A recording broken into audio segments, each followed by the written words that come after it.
नमस्कार दर्शकों, मैं प्रकृति मोहन ठाकुर आपका स्वागत करती हूं हमारे आज के कार्यक्रम कृषि दर्शन में। दर्शकों, हमारे आज के कार्यक्रम का विषय है कृषि में महिलाओं की भागीदारी और इस विषय में जानकारी देने के लिए हमारे साथ हमारे स्टूडियो में उपस्थित हैं श्रीमती लीला ठाकुर, जो कि एक प्रगतिशील किसान हैं और साथ ही राष्ट्रीय ग्रामीण आजीविका मिशन में 12 से 15 महिलाओं के एक समूह होता है और ऐसे 12 समूहों की ये अध्यक्षा भी है। तो लीला ठाकुर, आपका बहुत बहुत स्वागत है हमारे स्टूडियो में। धन्यवाद जी। तो जैसे देखिए, हमारे कार्यक्रम का विषय जो है महिलाओं की भागीदारी क्या है कृषि में, तो सबसे पहले हम आपसे यही जानना चाहेंगे कि महिलाओं की क्या भूमिका रहती है, किस तरह का योगदान देती हैं महिलाएं कृषि के क्षेत्र में। मैम, महिलाएं अपने घर के कार्य के साथ साथ खेती में पूरा उनका समर्थन होता है जी। हम अपने घर के कार्य के साथ पशुपालन जी, उसके बाद बच्चों को स्कूल भेजना, सारे कार्य करना, फिर हम अपने समय निकाल के खेती का पूरा कार्य हमारी महिलाएं करती हैं जी। तो देखा जाए तो महिलाएं शायद ज़्यादा काम करती हैं पुरुषों के मुकाबले में। हाँ जी। क्योंकि महिलाएं, देखिए आपने बताया जैसे कृषि का भी काम कर रही हाँ हैं जी, हाँ जी। और साथ ही जो है घर का भी काम कर रही हाँ हैं, अपने जी। बच्चों का भी काम कर हाँ रही जी। हैं। तो लीला जी, इससे पहले मैं दूसरे सवाल की तरफ बढ़ूं, हम अपने दर्शकों को बता दें कि ये सजीव फोन इन कार्यक्रम है और हमारे स्टूडियो का आप नंबर नोट डाउन कर लीजिए 28000177 और दूसरा हमारा नंबर है 28000178 और साथ ही शिमला का कोड 0177 लगाना ना भूलें। तो लीला ठाकुर, हम आपसे ये जानना चाहेंगे कि जैसे कि आप मतलब हमें जानकारी है कि राष्ट्रीय ग्रामीण आजीविका मिशन की में जो 12 समूह हैं उनकी आप अध्यक्षा हैं। हाँ जी। तो ये जो स्कीम है ये किस तरह से कार्य करती है और इसकी जो जानकारी है ये आप हमारे दर्शकों को दीजिए ताकि वो भी इस स्कीम का लाभ उठा सकें। मैम, ये स्कीम सेंट्रल गवर्नमेंट की स्कीम है जी, जो हमारे ब्लॉक कंडाघाट के द्वारा हम महिलाओं को गांव-गांव तक पहुंचाई जाती है जी। इसमें मैम हमारी जो गरीब महिलाएं हैं, जो सक्षम नहीं थी अपने आप में, उनके समूह बनाए गए हैं 10 से 15 महिलाओं के जी। और फिर उसके ऊपर एक हमारा संगठन बनता है। मतलब हम अपने ब्लॉक को इतनी मान्यता देते हैं कि जैसे हम पड़े हुए पत्थर होते हैं रास्ते में, तो उनको चुन चुन के हमारे ब्लॉक कंडाघाट ने हमारे को हीरा बना के मतलब ब्लॉक में खड़ा किया है। हर एक पत्थर को तराश के हीरा बनाया है और फिर उसी की बदौलत मैं आज यहाँ आई हूँ। तो ये हमारे NRLM की देन है जी। तो जैसे देखिए कि इसकी स्कीम में ये होता है कि 12 से 15 महिलाओं का एक समूह होता है। हाँ जी। ऐसे 12 समूहों की आप अध्यक्षा हैं। हाँ जी। तो ये किस तरह से ये चयनित होता है?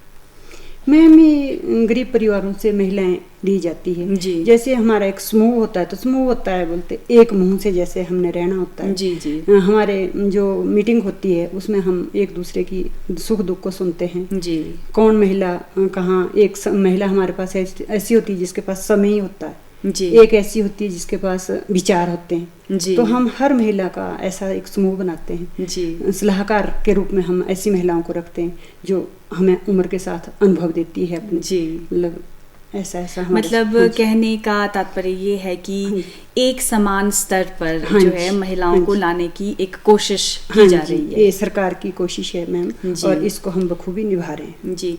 तो आपका ये जो समूह है और जिस स्कीम के तहत आप काम करते हैं, तो कृषि के बारे में किस तरह की जानकारियाँ दी जाती हैं महिलाओं को? मैम, हमारे को जो है ट्रेनिंग दी जाती है जी। भी जैसे रासायनिक खेती हो रही है, इससे जहर फैल रहा है, सारे पूरे संसार में जहर फैल रहा है।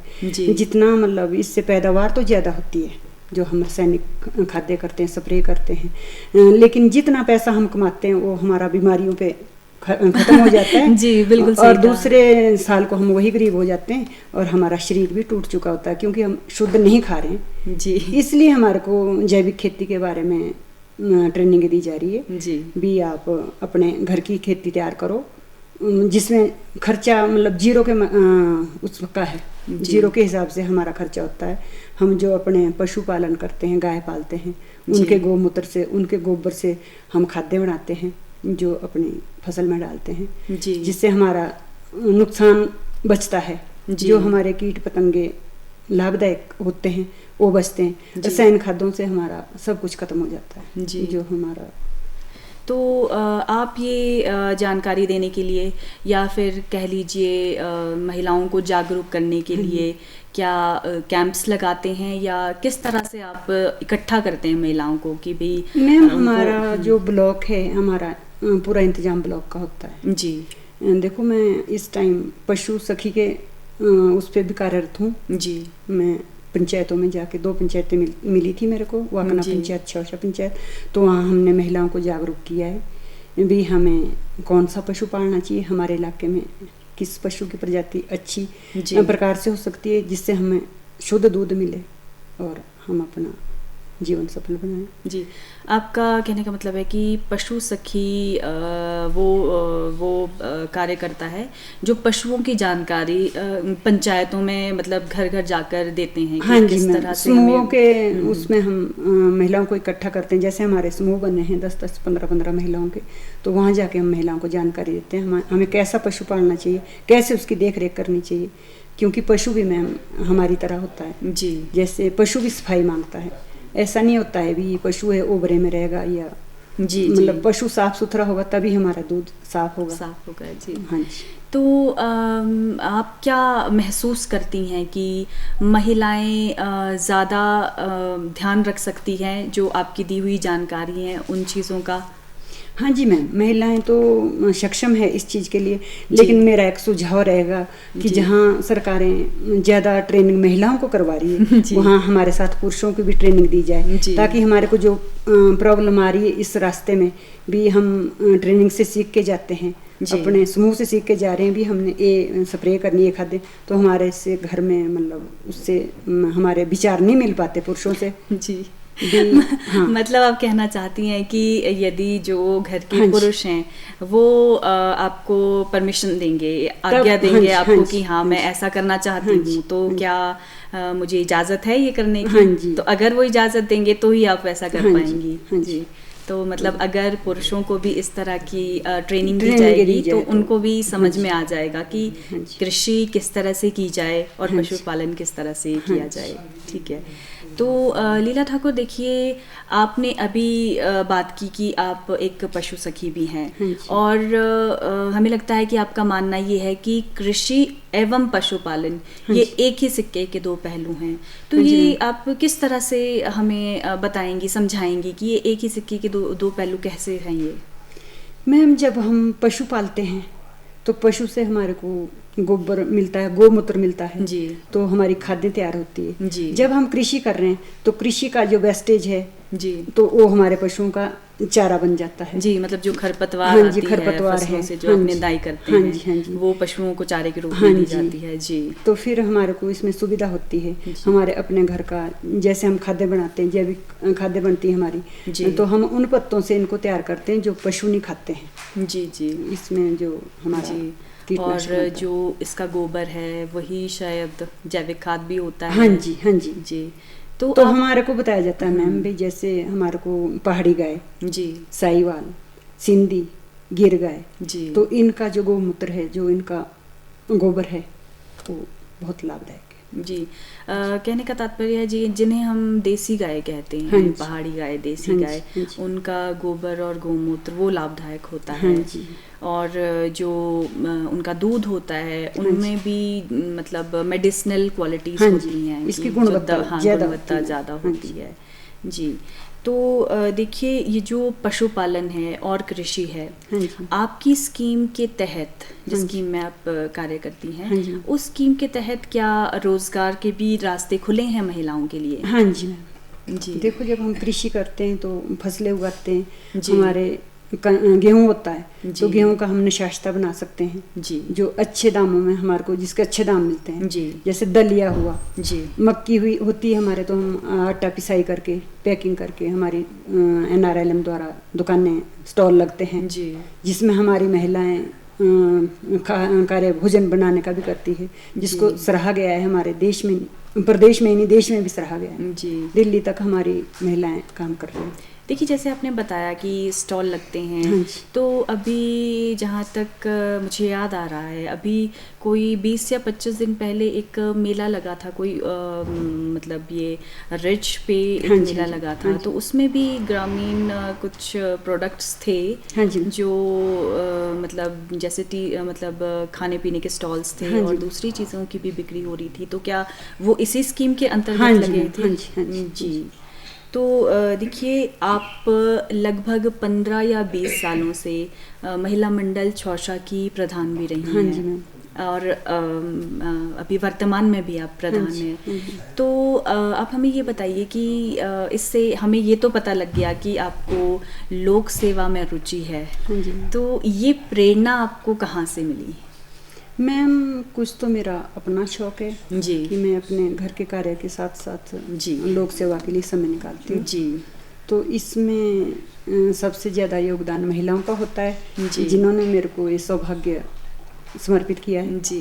क्योंकि मैम, एक प्रधान होता है तो प्रधान जनता के दम पे होता है जी। बिल्कुल। मैं तो वो भवन हूँ जिसकी ईंटें मेरे सारे सदस्य हैं जी। अगर एक मेरा सदस्य खराब हो जाता है तो मेरा तो भवन गिर जाता है जी। इसलिए मैं हर महिला का मतलब बराबर से ध्यान रखती हूँ जी।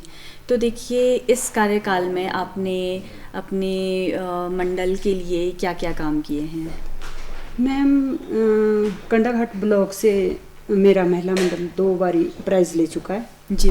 एक बारी 25,000 सेकंड प्राइज जी, और ये पीछे 2000 शायद 14-15 में थर्ड प्राइज मिला है जी, 20,000 रुपया। तो इसके लिए आपको बहुत बहुत बधाई लीला ठाकुर। आपने बताया कि आपको ये प्राइजेस मिले हैं, पुरस्कार मिले हैं, तो या ये क्या किसी तरह के कॉम्पिटिशन्स थे, कोई मतलब इस तरह से कुछ आयोजन किए गए थे? कॉम्पिटिशन थे, स्वच्छता अभियान जी। तो हमने सारे गांव में जा करके मैम सारा सफाई की है महिलाओं ने जी। बाउंडियाँ साफ किए, रास्ते बनाए हैं, तो जो हमारा कूड़ा कचरा होता है वो इकट्ठे होके मतलब साफ किए जी, उसको डिस्पोजल किया है उसका जी। फिर हमारे को प्राइज मिला। तो जैसे आप ये बताती हैं कि भी आप लोगों ने स्वच्छता अभियान में भाग लिया, आपको प्राइज भी मिले, सफाई भी की, स्वच्छ किया अपना जो आपका एरिया है उसको, तो इसके बाद क्या यही महिला मंडल जो है उसी सफाई का ध्यान रखता है कि एक बार कर ली है सफाई तो आगे उस तरह की गंदगी ना हो?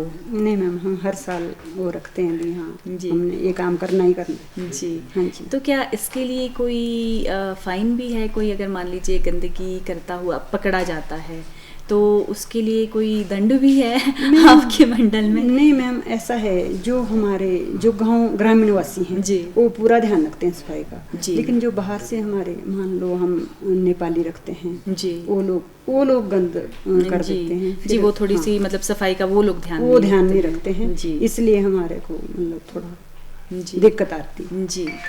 तो लीला ठाकुर, आप हमें ये बताइए कि जो आपकी दिनचर्या है वो किस तरह से शुरू होती है? मतलब किस तरह से आप अपनी खेती बाड़ी के लिए समय निकालती हैं, अपने परिवार के लिए समय निकालती हैं, बच्चों के लिए समय निकालती हैं? तो मैम, मैं सुबह उठ जाती हूँ 4-4:30 बजे, तो मेरा घर का कार्य होता है जी। भगवान से भी लगन है जी। अपना कार्य निपटा के मैं मतलब अवेलेबल रहती हूँ अपने पूरे परिवार के लिए जी। चाय रोटी जो भी कुछ है, मेरा खाना वाना सब कुछ बनता है जी। फिर मैंने खेती का कार्य भी करना होता है जी। पशुओं का भी करना होता है। फिर पशुओं को मैम हमने सिखाया है, कैंप जो हमारे लगते हैं पालमपुर में भी मैंने कैंप लगाया है जी। तो पहले हमारे को दिक्कत आती थी भी पशु हम जिम्मेदारी ही सोचते थे, पूरा दिन उनको घास देना, पानी पिलाना, मतलब हमारी यही दिनचर्या होती थी सुबह से शाम तक। लेकिन जब से हमने पालमपुर वाला कैंप लगाया या हमारे गांव में कैंप लगते हैं तो हमारे को पशु पालने का तरीका पता चला भी, हाँ पशु तो हमारे को सिखाया गया भी। पशु को ज़्यादा तो मतलब आप जैसे जॉब कर रहे हो जी, आप भी बड़ी आसानी से पशु पाल सकते हो अगर आपके पास सुविधा है पशु रखने के लिए जी। तो पशु को अगर हमने घास देना होता है तो सिर्फ 2 बार जी। जितना पशु खाता है, खाने में समय लगाता है, उतना उसको पचाने के लिए भी समय चाहिए जी। फिर ही मतलब उसकी जो होती है बढ़ती है जी। तो इसलिए मैं उसके साथ साथ अपने समाज सेवा के लिए समय निकालती हूँ, जहाँ भी जैसे भी मैं पहुँचती हूँ। देखिए, मान लीजिए किसी महिला को कोई समस्या हो रही है, उसकी फसल ठीक नहीं लग रही है, या फिर बीजों की गुणवत्ता में कोई समस्या है, तो आप या आपका जो समूह है या फिर जो ये ब्लॉक है या जिस स्कीम के तहत आप काम करती हैं, तो उस महिला की या उस ग्राम की आप किस तरह से सहायता कर पाती हैं? मैम, अभी तक हमारे को ऐसी कोई असुविधा आई नहीं है जी। और जो आती है वो हम सॉल्व कर लेते हैं अपने उससे। जैसे हमारे पास फंड होता है, हमारे को NRLM की तरफ से एक समूह चलाने के लिए मिलता है। जैसे हम समूह चलाते हैं जी, तो हमारे को 2500 रुपया मिलता है। मतलब आप दरी लो, रजिस्टर लो, जो भी कुछ लो जी। उसके बाद हमारे टाइम में 2018 से मैं अपने संगठन की प्रधान हूँ जी। तो 40,000 हमारे को अपने समूह के लिए आया है, जो हम परिक्रमा राशि के रूप में महिलाओं में बांटते हैं जी, जिसमें हमने 1% ब्याज रखी है जी। अगर हमारी कोई महिला 5,000 ले रही है तो उसकी महीने की ब्याज 50 रुपया बन रही है जी। तो जैसे हाँ जी बोलिए। तो आप इसका मतलब है कि ब्याज पे आप वो पैसा देती हैं महिलाओं को? हाँ जी जी, कि ताकि वो जब लौटाएं तो आपके समूह को भी थोड़ा फायदा हो। हाँ जी। तो ये किस तरह की समस्याओं को लेकर आप ये जो राशि है ये वितरित करती हैं? क्या सिर्फ कृषि को ही लेकर, कृषि की समस्याओं को लेकर ही, या फिर कोई और भी अगर महिलाओं को समस्या हो उसको लेकर भी? किसी को गाय लेनी है जी, तब भी हम देते हैं जी। किसी के बच्चे ने फीस देनी है उसके लिए भी हम देते हैं जी। फिर वो महिला किस्त के रूप में जैसे किस्त अवार्ड करती है भी 500 रुपया में दूंगी, मैं 1000 दूंगी तो हम वैसे ही मतलब उससे वापस लेते हैं। जी। तो जैसे आपने बताया कि जो जैविक खादें हैं या फिर कह लीजिए जैविक जो स्प्रे हैं ये किस तरह से बनाए जाते हैं। सबसे पहले हम बात करेंगे जैविक खादों के बारे में कि जैविक खादें किस तरह से बनाई जाती हैं और इसमें खर्चा लगभग कितना खर्च इसमें आ जाता है जैविक खादों को बनाने में? खर्चा मैंने बताया था भी 0 के बराबर ही आता है लगभग। जी। इसमें अगर हमने जीवामृत बनाना हो तो खेत के हिसाब से होता है भी हमने कितने उसमें स्प्रे करनी है जी। तो इसमें गोबर लगेगा, गोमूत्र लगेगा, बाकी हमारा थोड़ा सा गुड़ लगेगा, बेसन, थोड़ी सी वहाँ की मिट्टी, जंगल पेड़ के नीचे की थोड़ी सी मिट्टी लगेगी जी। तो मतलब उसको हम घुमाते हैं 2-3 दिन तक ना घड़ी की उसमें जी जी। तो वैसे वो 3 दिन में जीवामृत हमारा तैयार हो जाता है। तो ये जो आपने जंगल की मिट्टी बताई ये कोई मतलब किसी एक ही जगह से, जैसे आपने बताया ना कि कहीं से पेड़ के नीचे से कहीं से भी हम ले जी जी। हाँ जी। तो इस तरह से हमारी जैविक खाद बन जाती है। हाँ जी। ये स्प्रे होती है हमारे को मतलब इसमें हमारे को रूटीन से स्प्रे करनी होती है जी। इसमें हम खट्टी लस्सी की भी कर सकते हैं स्प्रे जी। जो हमारी वाइट फ्लाई वगैरह मक्खियाँ होती है उससे मर जाती है। तो आप ये जो स्प्रे हैं ये आप हम 7 दिन में एक बार 7 दिन में एक बार आप स्प्रे करते हैं? एक बार करते हैं। हाँ जी। तो आप ये स्प्रे स्वयं करती हैं अपने खेतों में या फिर आप किसी से करवाती हैं? मैम ये तो डिपेंड करता है। अब मैं तो खुद करती हूँ जी। मैं खुद करती हूँ जी। और बाकी जिनके घर में जेंट्स से वो करते हैं जी। तो आप जैसे आपके समूह की या आपके मंडल की जो महिलाएं हैं उन्हें आप किस तरह से प्रेरणा देती हैं कि उन्हें ये चीज़ें स्वयं करनी चाहिए या किसी पर निर्भर रहना चाहिए ये सब करने के लिए? मैम जहाँ तक हो सके स्वयं करना चाहिए जी। निर्भर में हमारे को कष्ट होता है जी। तो जो हम जितना हम कर सके, थोड़ा करें कम करें लेकिन खुद करें जी। मेरा यही सुझाव होता है जी। क्योंकि मैं खुद करती हूँ मैं जी। तो इसके अलावा आपके पास महिलाएं किस तरह की परेशानियां लेकर आती हैं? क्योंकि आप ना सिर्फ इन 12 समूहों की अध्यक्षा हैं, आप एक महिला मंडल की प्रधान भी हैं। तो किस तरह की समस्याएं लेकर आती हैं महिलाएं आप तक? मैम जो तो हमारे संगठन की बात है जी। तो संगठन में तो हमारा यही चलता है किसको क्या ज़रूरत है, कैसे है, किसको कहाँ से कैसे सपोर्ट करना जी। जो मेरा महिला मंडल है, महिला मंडल में मेरे पास समस्याएं आती हैं जी। उसमें ज़्यादा समस्याएं आती हैं? हाँ जी जी। तो उसमें कई बार महिलाओं का लड़ाई झगड़ा कुछ भी आता है जी। तो मैम हम उसको सॉल्व करते हैं जी। बेशक दोनों महिलाएं मेरी सदस्य हैं लेकिन हम उनको मना लेते हैं। ऐसा नहीं होता भी वो मेरा महिला मंडल छोड़ के चली जाए, मतलब मैम हमारे जो महिला मंडल है, हमारे संगठन है, वहाँ हम सिर्फ अपने काम की बात करते हैं, घर की नहीं ले जाते हैं। जी जी, हाँ जी, बाहर की बात बाहर, घर की घर। जी, तो ये तो बात की हमने महिला मंडल की, जब आप अध्यक्षा हैं तो आप क्या करती हैं। अब जब आप इन समूहों की अध्यक्षा हैं तो जो आपने कहा कि आपकी ट्रेनिंग होती है, तो इस ट्रेनिंग में क्या आपको नई नई तरह की फसलें उगाने के बारे में बताया जाता है, या फिर कोई नया बीज इंट्रोड्यूस किया जाता है, आपको बताया जाता है कि हाँ ये इस फसल का ये नया बीज है, आप इसको लगाइए? हाँ जी, और आप वो लगाती हैं? हाँ जी, इसमें जैविक खेती में तो हमारे को ये बताया जाता है भी, मतलब हमारे को मिक्स फसलें लगानी, 2 या 3 फसलें लगानी है जी। मान लो हमने बीन लगाई है, बीन के बीच में हमारे गैप रह जाता है तो हम उसमें मूली लगा देते हैं, मूली लगाइए तो धनिया लगा देते हैं, ताकि हमारा जो खेत है वो हमारे को पूरी पैदावार दे। जी, तो जो ये आपकी ट्रेनिंग होती है, ट्रेनिंग के दौरान आप जैसे जगह जगह जाती हैं तो नए मतलब अलग अलग जैसे कल्चर से आप लोग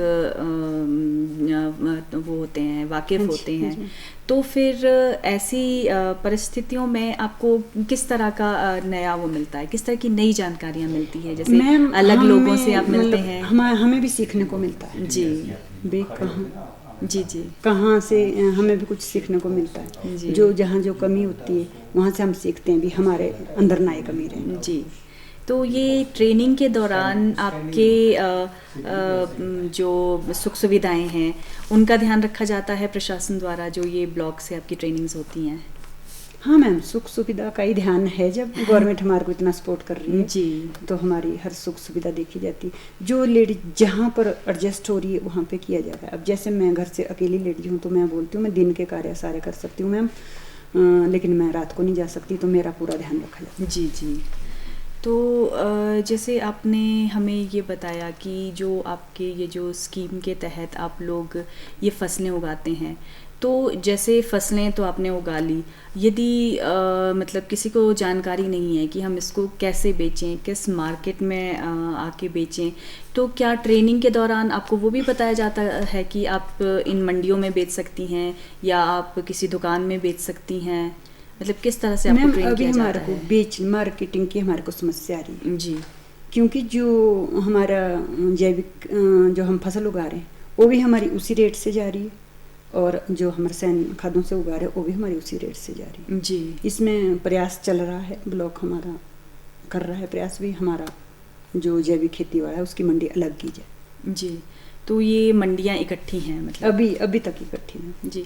बाकी तो, जो हम अपनी दुकानों में सामान बेचते हैं उसमें हमारा वो होता है, जी जी, मार्का लगा होता है, NRLM की तरफ से जैविक खेती द्वारा तैयार किया गया है, तो अच्छे दामों में मिलता है मैम। हमारे पास डिमांड होती है हमारी लेडीजों के पास। जी, हमारा जो कंडाघाट ब्लॉक है मैम बहुत टॉप पे है।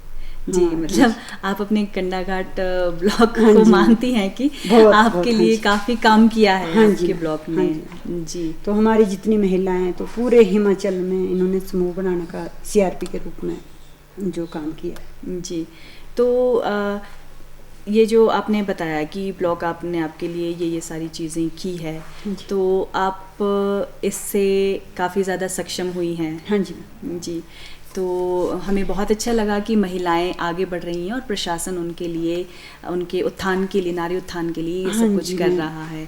तो लीला जी, आप हमारे स्टूडियो में आई और हमारे दर्शकों को आपने बहुत ही बेहतरीन जानकारी दी। आपका हमारे स्टूडियो में आने के लिए बहुत बहुत धन्यवाद। तो दर्शकों, हम उम्मीद करते हैं कि आपको हमारा आज का ये कार्यक्रम ज़रूर पसंद आया होगा। अगले हफ्ते फिर एक नए विषय के साथ आपसे मिलते हैं, तब तक के लिए आज्ञा दीजिए। नमस्कार।